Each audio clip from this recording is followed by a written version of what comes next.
Buyurur, əcəl çox yaxındır. Birlikdə qaldığımız müddət çox azdır. Çox az qalacaq, burada oturanlar bir-birimizin yanında. Tezliklə biz bir-birimizdən ayrılacağıq. Az qalıb ayrılıq zamanına. Mühüm xəbərdir. Birazdan görürsən, yavaş-yavaş köç başlayacaq.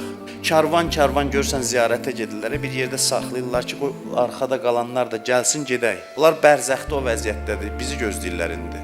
Bizi gözləyirlər, bizim başımız qarışıb, heç elə bil biz köçməyəcək ora. Onlar toplaşıb bizi gözləyir ki, biz gələk, birləşək, gedək, biz əbədiyyət səfərinin yolcusuyuq. Əhəmiyyət vermədiyimiz əbədiyyət səfərinin. Olub bilmirəm, sizdə yoxsa yox, hərdən adama gəlir ki, doğrudan mən öləcəm. Xüsusilə Ramazan ayında mənim özümdə məsələn tez-tez olur. Bir də görsən yuxudan adam oyanır ki, doğrudan mən öləcəm, yəni bu ruh, can bədəndən çıxacaq bir gün. Doğrudan mən bir gün yaxınlarımı tərk edib gedəcəm. Həmişə bax bu doğrudan o halda olasan. Böyüklər belədir, bax o xəbərləri həmişə ciddiyə alırlar.